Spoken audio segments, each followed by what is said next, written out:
Hello everybody, welcome to my channel. This is the first time I've ever posted onto YouTube, and I thought I'd start by giving you a little tour of my Samhain altar, which is now more or less complete. There's still a few things I need to add to it, but I just thought I'd show you around and see what you think, as Samhain's such a personal time and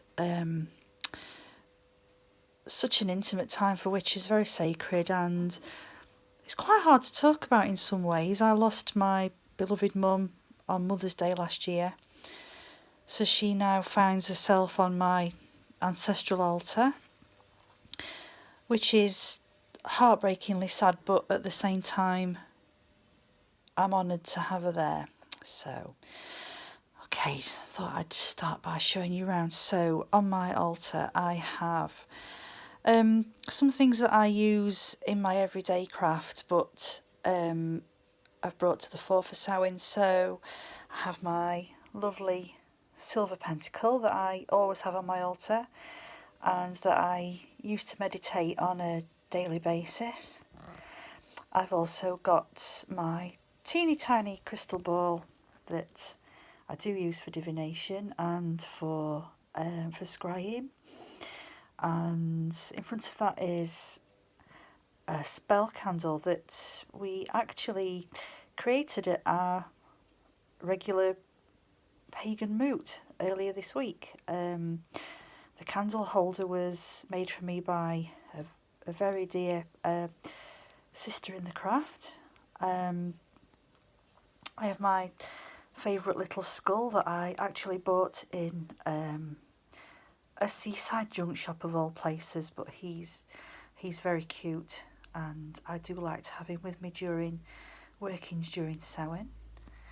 And so moving along, I've got my lovely little pumpkin that I'm going to turn into a rattle after Samhain. Let it dry and turn it into a rattle. I've got my fabulous Scully incense burner and my beautiful little calcite crystal that I use for meditation quite often. I've got my pumpkin candle holder, and I've got lots of candles. My little hare that reminds me that even though we're heading into the darker months, that spring will come. I also have my favourite crystals in this little dish, and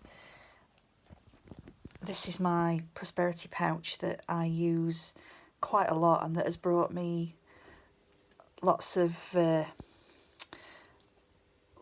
luck, let's say. So every now and again I like to have it on the altar and let it soak up a little bit of energy from the altar. I absolutely love that.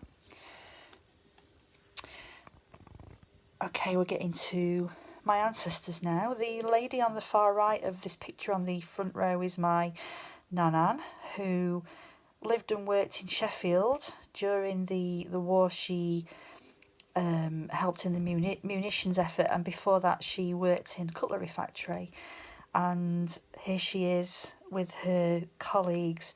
This must have been in the in the early 1940s when this was taken.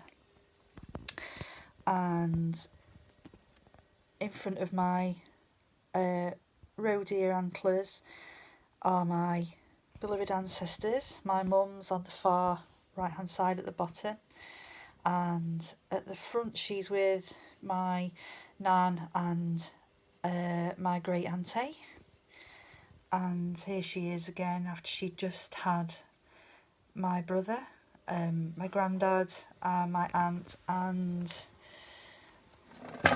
my great uncle are on that picture somewhere.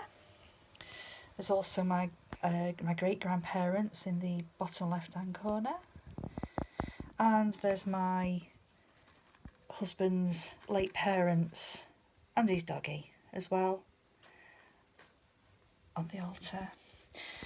There's lots of crystals, lots of candles. I haven't actually finished putting this together yet, but I just thought I'd show you around as it is at the moment. There's my little crow, absolutely love crows any time of year, not just Samhain.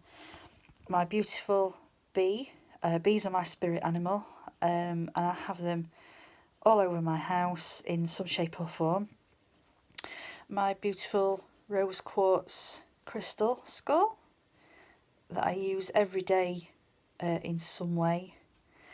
And finally, my lovely witch's potion candle that was a gift to me from a very dear friend when he came to visit last week, so that found its way onto my altar as well. So I hope you've enjoyed this little tour. I hope to show you much more stuff going forward. And thank you so much for watching, and blessed be.